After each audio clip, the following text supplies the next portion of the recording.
The courtroom held its breath as the word death echoed like a gunshot. Rachel Kane didn't flinch, not when the cuffs tightened around her wrists, not when the bailiff grabbed her arm, not when the crowd behind her erupted, some gasping, some whispering, others simply stunned that she, of all people, had been sentenced to die. A decorated detective, a war veteran, a hero, now branded a murderer. Her expression was unreadable, not cold, not broken, just absent. Like something inside her had shut down the moment the verdict was announced. She didn't speak. She hadn't spoken throughout the trial. No final plea. No attempt to explain. No defense. And that silence, that haunting, stubborn silence, had buried her. Outside the courthouse, behind a black iron fence, a German shepherd sat, stone still. Ranger, tense, ears up, chest heaving. With every breath, he'd been there every day of the trial, sitting in the same spot, waiting. The officers tried to remove him. Animal control had been called twice, but every time they tried to lead him away, the dog had slipped free, always returning to the same position. Now, as Rachel was led down the stone steps in chains, Ranger stood. His eyes met hers across the distance, and for the first time in 2 months, Rachel's expression cracked. Her lips trembled. She gave the slightest nod. Ranger let out a deep, guttural sound, not a bark, not a whine, something closer to grief. But no one noticed. The crowd's noise drowned it out, and Rachel was loaded into the van. By nightfall, she was gone. The news ran on every screen across the state. Former police detective, sentenced to death for murdering her own partner. Some called it justice. Others called it a tragedy. But no one, not a single reporter, questioned the silence. No one asked why she never fought for herself, or why her loyal K9, who had never left her side during her 10 years of service, had not been allowed to testify even as character witness support, because in this courtroom a dog's loyalty didn't count for much. 3 days passed. Ranger hadn't moved from his spot near the courthouse. Volunteers fed him. Some offered shelter. But the dog wouldn't budge. He kept watching the doors like he was waiting for someone to come out. The courthouse janitor, old Mr. Delancey, tried to nudge him away one evening with a broom. "She ain't coming back, boy," he muttered. "They don't let 'em out once they go in." Ranger's ears perked at the voice. He didn't growl, didn't bark. He simply lowered his head to the pavement and let out a long, trembling breath, like he knew. Miles away, inside Grey Hollow Penitentiary, Rachel lay on her cot, staring at the ceiling. Her cellmate tried to talk, but Rachel remained mute. She wasn't cold, just distant. She'd been that way since the night Officer Price died. The prison chaplain visited the next morning. He carried a small photograph, faded and wrinkled. It was of Rachel and Ranger taken during their last operation together. "He's still waiting outside," the chaplain said softly. "Just sits there all day." Rachel's eyes moistened. But she said nothing. "If you'd just tell the truth, Rachel, as they could appeal, there's still time." She looked at the photo. Then, in a voice hoarse from disuse, she whispered, "No one would believe it." The chaplain leaned closer. "Try me." She stared into his eyes for a long second as if weighing the risk, but then with a bitter smile she shook her head. They already buried the truth with David. Back in the city, an investigative journalist named Maya Brooks watched the footage from the trial for the 4th time. She couldn't shake the feeling that something was off. Rachel Kane wasn't just any cop. She was a legend in the precinct. She'd served 2 tours overseas, saved lives, solved major cases. And then suddenly, she murdered her partner. There were no forensic inconsistencies, no clear evidence pointing elsewhere. But Maya didn't believe in perfect crimes. And this case felt too clean.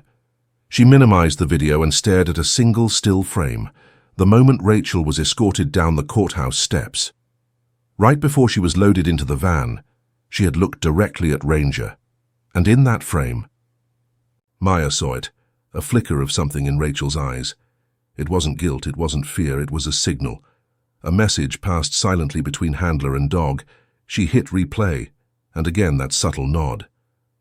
And again the dog's reaction, instant, mournful, deliberate. Maya leaned back in her chair. "What are you trying to say, Rachel?" That night, rain came down in sheets, and Ranger, soaked, shivering, but unyielding, turned from the courthouse and began walking, not in circles, not aimlessly. He moved with purpose, toward a street no one had seen him go before, toward a house that hadn't been touched since the day Officer David Price was killed. And there, in the backyard, beneath a patch of earth, Ranger began to dig and dig, until his claws struck something that wasn't dirt, something soft, something buried, and then came the faint metallic scent of blood. Ranger stopped. He tilted his head. Hand howled, a long, chilling, aching howl that shattered the night. Something was wrong with the truth, and Rachel Kane had been willing to die for it. But her dog? He wasn't done fighting. The glove was soaked, half decayed, and crusted with old blood. Ranger stood over it, breathing heavy. He didn't paw at it, didn't try to move it. He just stared, right, like he knew it mattered. And when Maya Brooks arrived 20 minutes later, following a tip from a local who'd seen the dog digging under the rain, she froze the moment her flashlight caught the glint of damp fabric, a leather glove. Police issued. She crouched down, snapped a photo, then gently lifted it with a pen into a Ziploc. Jesus, she whispered. Why didn't anyone check this place? The backyard belonged to the late Officer David Price. No one had set foot here since the investigation, at least officially. The case had been open and shut. Rachel Kane was caught on security footage standing over David's body, with the gun in her hand. Motive unclear, but silence had been taken as confession. Now here was a glove, one that didn't belong to Rachel. She never wore this brand. Maya had reviewed every frame of her career footage. Rachel always used tactical gloves, thin, black, tight. Not standard patrol issue like this. Maya looked at Ranger. His chest rose and fell in tired heaves. You just cracked something, didn't you? She muttered. The dog didn't react. He just turned his head and began limping toward the alley, slow but steady, as if inviting her to follow. They ended up at an old fenced-in garage behind the house, padlocked, abandoned. But Ranger stopped at the door, pressed his nose against it, then sat. Maya circled the shed twice before noticing the small rusted latch near the ground. It had been forced open before. Scrape marks. Old. Inside the garage, under a broken tarp, she found it. A dash cam, not Price's body cam. That had mysteriously malfunctioned the night of the murder, but this one looked like it belonged to a patrol cruiser. It was caked in dust, the battery corroded. Maya's pulse quickened. She slid it into her backpack. If she could recover the data, she might find something, anything. Maybe even a recording of what happened that night, or what led up to it. Outside, Ranger waited by her car, staring at her like he already knew she'd understood. At Grey Hollow, Rachel Kane sat in the visitation room, staring through the glass at the prison chaplain again. He looked tired, but determined. I saw your dog today, he said quietly. Rachel's gaze twitched. He's not eating, barely drinking, he's just searching. She looked down at her hands, then slowly said, He remembers. The chaplain leaned forward. What does he remember, Rachel? Silence. And then, David wasn't dirty. That shook him. But the rumors, they wanted people to think. David uncovered something in Vice. He was scared. He told me he had evidence, told me to keep it safe, but when I got to him... She trailed off. You saw the video, she whispered. I was holding the gun. But you didn't fire. It. Rachel looked up, her eyes were steel. No, but they knew how it would look, how I'd react. Why not say that in court? Why? Because if I said anything, they'd go after my brother. The chaplain stared. Your brother? He got caught up in something. Drugs. Debt.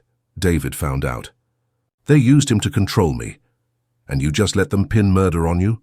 Rachel's voice cracked. If it was between my life and his, I chose him. That night, Maya stayed up with a retired tech from the precinct, trying to salvage the dashcam. The screen flickered, static. Then a date appeared.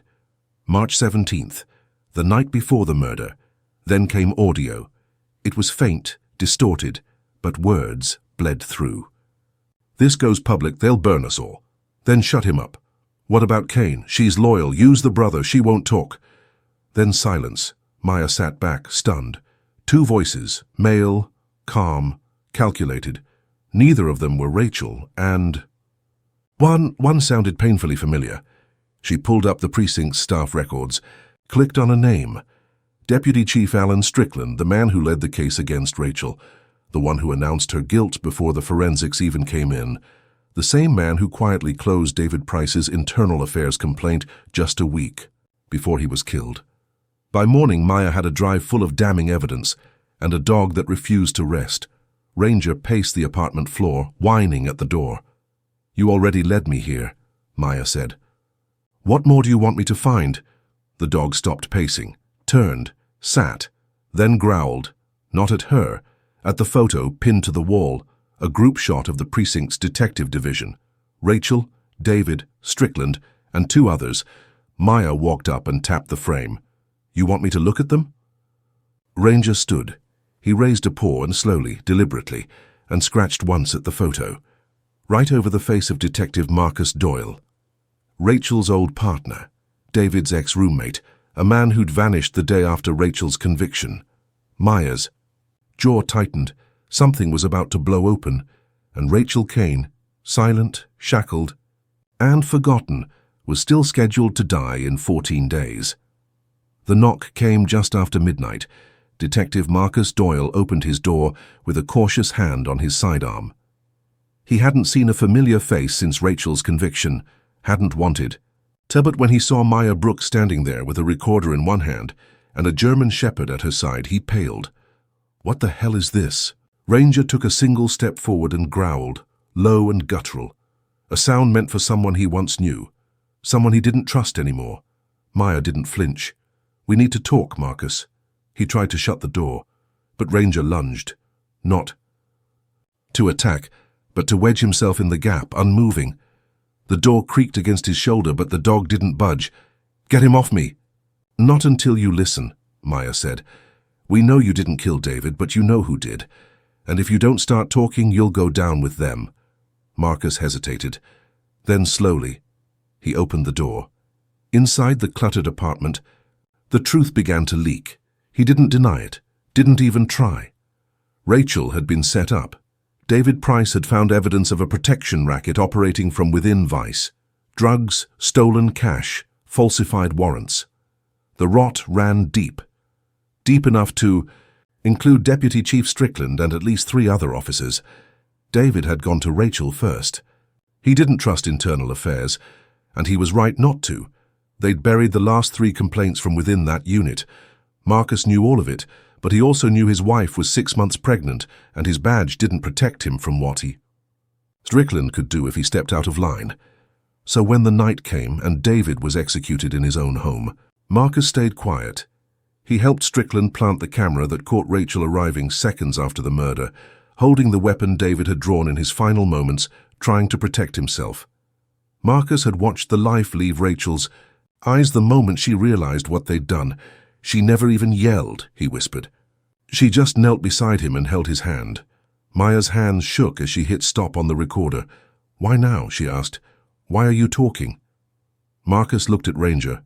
The dog hadn't moved, just stared, like he remembered every face. From the precinct, and knew who was clean and who was poison. "I've been seeing that dog in my dreams," Marcus said quietly. Same stare, same silence. "And every time I wake up thinking, it's David looking at me through him." The next day, Maya turned over the recording, the glove, and the recovered dashcam audio to her contact in the public defender's office. Special appeal was filed that afternoon. It wasn't enough for exoneration yet, not without direct physical evidence tying the real killers to the crime, but it was enough to stall the execution. Rachel Kane wouldn't die in 2 weeks. Not yet, at Key. Grey Hollow, the warden delivered the news to her himself. "You've been granted a temporary stay," he said. Rachel's lips barely parted. "Why?" "New evidence. A journalist brought it forward. Name's Brooks. She's working with your dog." Rachel's eyes finally lit. "You let him in?" The warden shook his head. "Still hasn't stepped through the gates. Just waits. Every morning. Every night. Like clockwork. Rachel turned toward the small window in her cell. For the first time since she'd arrived, she stepped close to it, pressed her hand to the cold glass, and whispered one word. Good boy. Maya's next stop was the precinct. She walked in like she belonged. Badge clipped to her belt, and a camera crew trailing behind her. All she needed was 10 minutes in the archive room. Just 10. She already knew what she was looking for. The chain of custody logs on the dashcam and the time-stamped logs from Vice's evidence locker the night David Price died. What she found sent a chill through her. One officer had signed, "Out Price's personal tablet." It had never been entered into evidence. No one mentioned it during the trial. The officer's name? Detective Marcus Doyle. But Marcus had never seen the tablet. Maya dialed his number. "Did you sign Out Price's tablet?" "No." "Someone used your name," he swore under his breath. "Check the surveillance." Already ahead of her. She was already watching. The security footage was grainy, but clear enough. A man in a cap, hoodie, and gloves walking into the archive room. He didn't face the camera. But Ranger was watching the screen beside her, and the moment that figure moved, the way he walked, the slight limp in the left knee, Ranger barked. Once. Loud. Maya froze. She replayed the footage, then another bark, and Maya understood. She remembered what Rachel had told the chaplain. He remembers. Ranger was trained to detect motion signatures, not just smells. He knew how each suspect moved, walked, shifted their weight. Maya brought up another video. A retirement ceremony from 5 months ago. Deputy Chief Strickland stepped onto the podium. He walked with the exact same limp. The final piece was still missing, the tablet. And now Maya knew where it had gone. Strickland had it, and he'd risked everything to hide it. Which meant whatever was on it was enough to end careers, maybe even put someone behind bars. The only question was how to get it. Because if she made a move now, without securing the device, it could disappear forever. That night, Maya returned to the garage behind Price's old home. Ranger followed her inside without hesitation. She looked around, unsure what she was hoping for, until Ranger began sniffing near the corner where the dash cam had been found. He stopped at a floorboard, sat, growled. She pried it open, and there in a padded envelope wrapped in plastic was a second hard drive, not a dash cam, but a synced backup from Price's tablet. Maya held it in her hands like it was gold, because this was the evidence Rachel had gone silent to protect. And now, it was finally speaking. The first file was titled 04 Red-Handed Internal.m4a. Maya clicked play. David Price's voice filled the room, calm, cautious, but unmistakably tense. If you're listening to this, I didn't make it. I found the wire transfer logs. Over 400K pushed through dummy charities connected to Strickland's brother-in-law. Same time frame as the Vice raids. They're laundering bust money, making it look like it's going to recovery programs. Rachel doesn't know the full extent yet. I didn't tell her everything. I needed to keep her safe. If something happens to me or find the tablet, I encrypted everything under the codename Ranger. Maya's hand trembled as she hit pause. She looked down at Ranger, curled beside her feet. The name, David had used his dog's name as the key to everything. The encrypted folder was locked, but the moment she typed Ranger into the prompt, the files exploded open. Photos, transaction sheets, emails, surveillance screenshots. It was damning, bulletproof, enough to take down Strickland and anyone he was protecting, but Strickland was already moving. By morning, Maya's apartment had been broken into, not trashed, not robbed, just searched. Files moved, drawers opened. Only one thing had been taken, the original dashcam drive. She knew it the moment she checked her safe, but she also knew she'd made a backup. And now, with David's files decrypted, she had more than enough to go public. Still, the risk had escalated. She called Marcus Doyle. "We need to move now." "You're not safe," he said. "He'll burn the whole city to the ground before he goes down." "I know. Then why are you still here?" Maya looked at Ranger, who hadn't left her side since day one.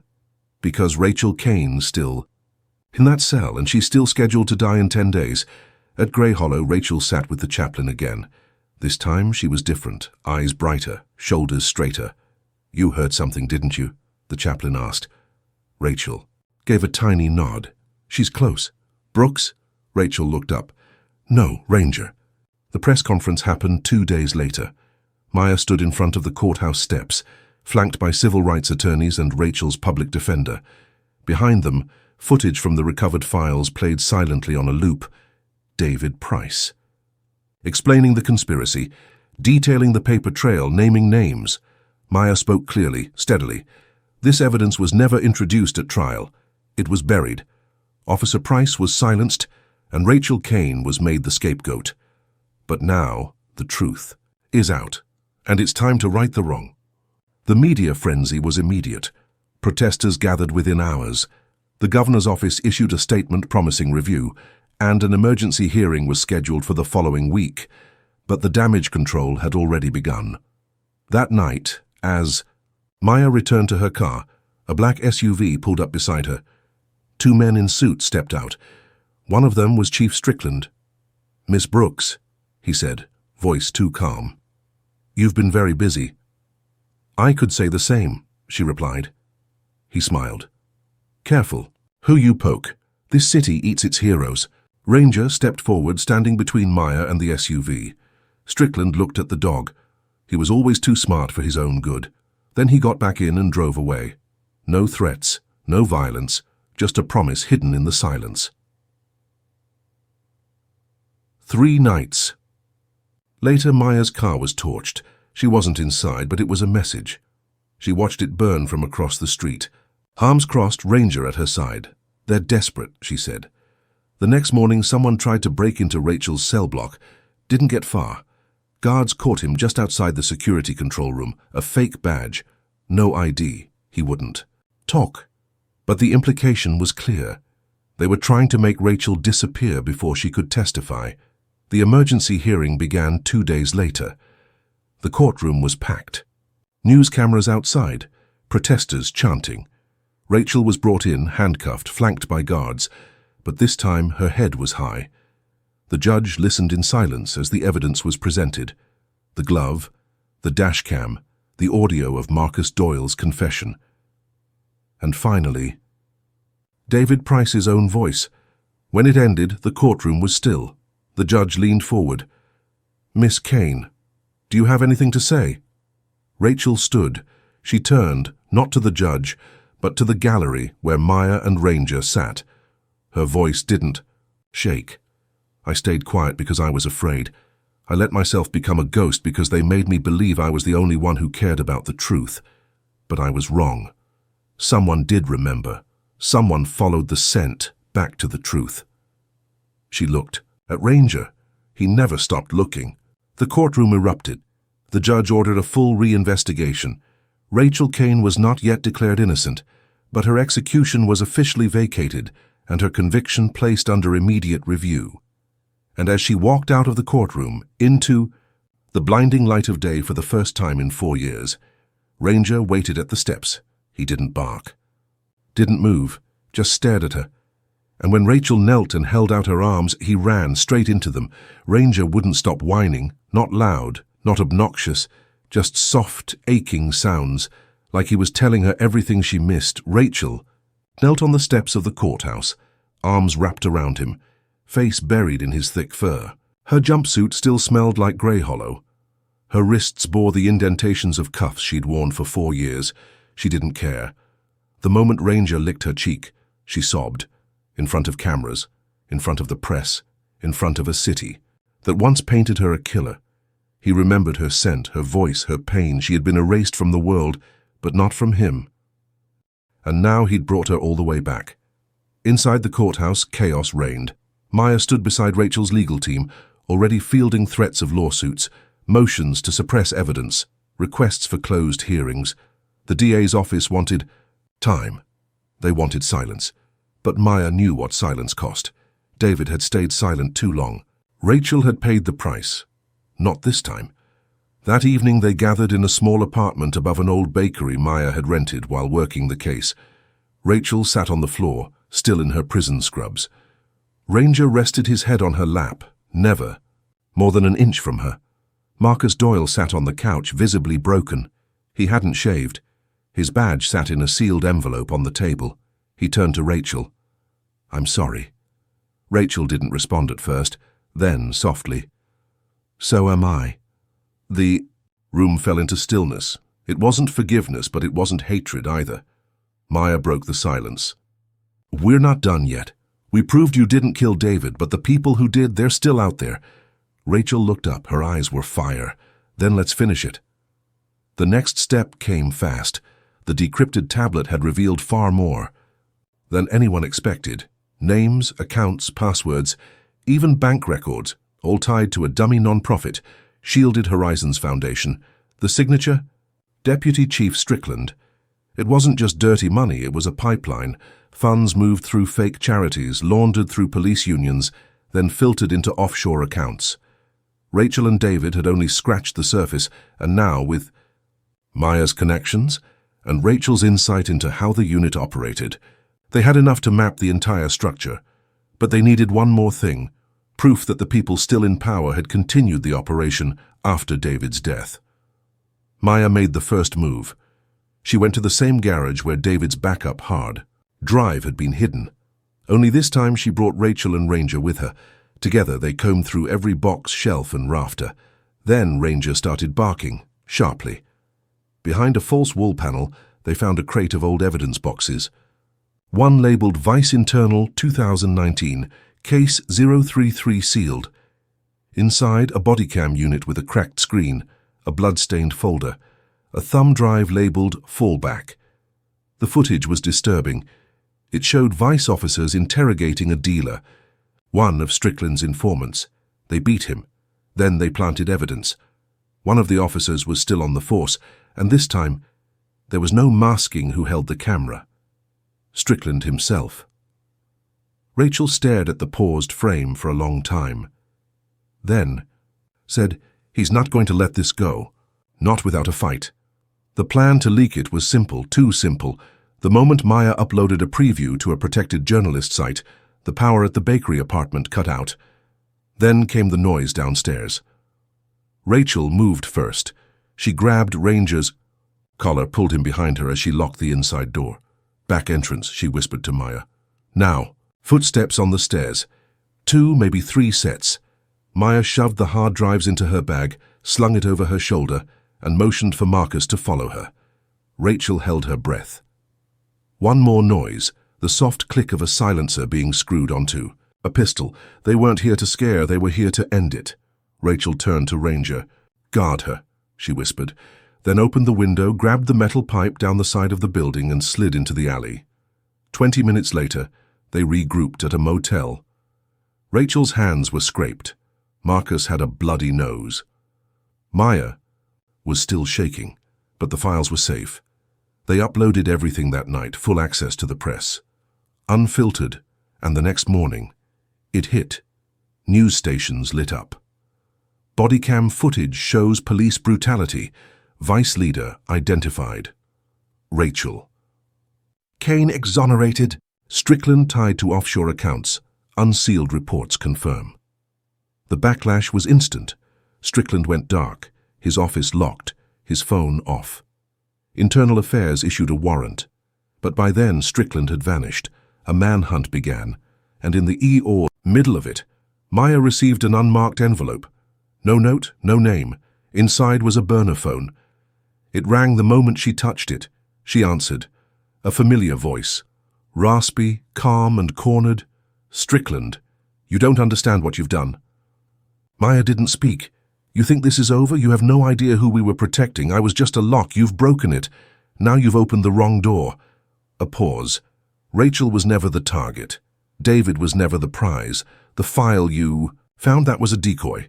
Click. The line went dead. Maya stood frozen, blood cold. Rachel turned to her. "What did he say?" Maya's voice cracked. That this wasn't the end.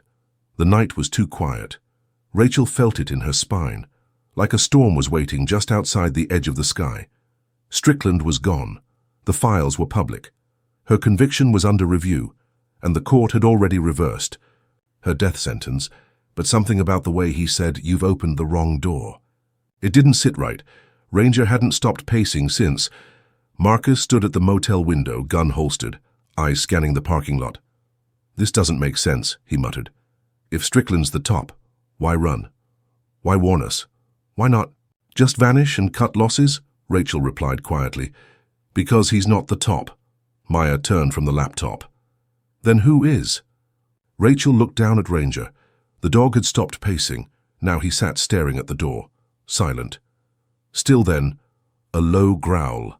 They didn't wait.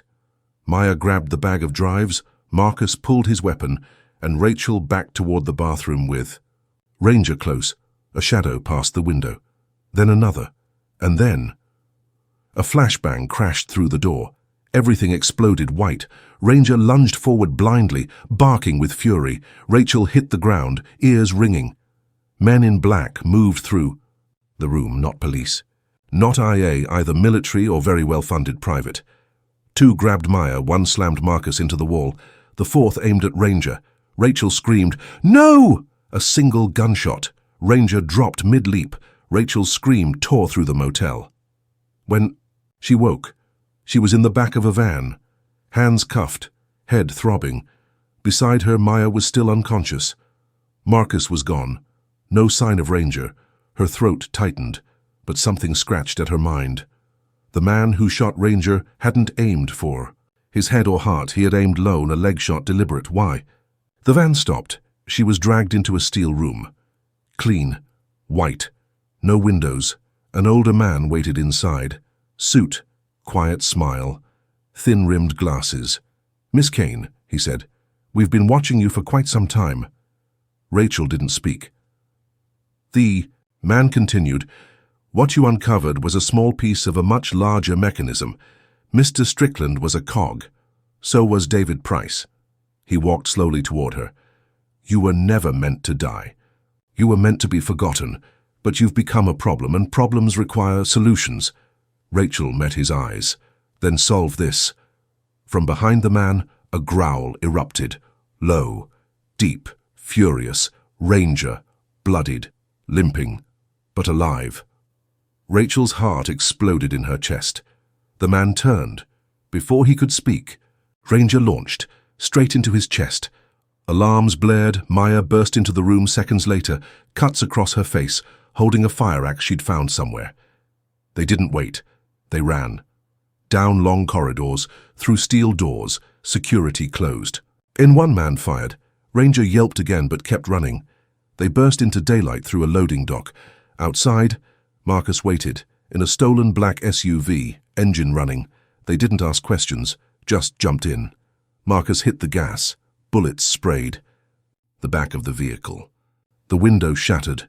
Ranger crawled into Rachel's lap, breathing hard, bleeding, but alive. Rachel clutched him like life itself. The next week unfolded like something from a war zone. Whistleblowers stepped forward. Emails were leaked, confirming the existence of an internal syndicate embedded within law enforcement and city leadership. Shielded Horizons was only one arm. Congress got involved. The FBI Strickland was found dead in a storage unit, hands bound, shot execution style, clean, silent. The syndicate was cleaning house.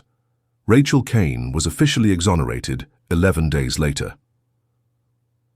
The judge apologized publicly for the conviction, the sentence, the years stolen. A month later, she received a letter. "You are formally reinstated to the force. Rank, detective. Assignment, Internal Integrity Task Force." She turned it down. She had other plans. 6 months later, Rachel opened a small office in a forgotten corner of the city. A worn sign on the door, Kane & Co. Private investigations. Inside, an old couch, a coffee machine, a desk, a wall, covered in strings, photos, unsolved cases, and one very large, very scarred German shepherd sleeping at her feet. Ranger had a permanent limp, but he hadn't lost a step where it counted. He was still her partner, still her shield, still her proof. That even when the world lies, some things never stop searching for the truth. One afternoon a woman came in, tears in her eyes, a folder in her hands. My brother disappeared. The cops won't listen. They say he just ran. Rachel stood, took the folder, and smiled. We'll listen. Ranger lifted his head, ears alert. Ready.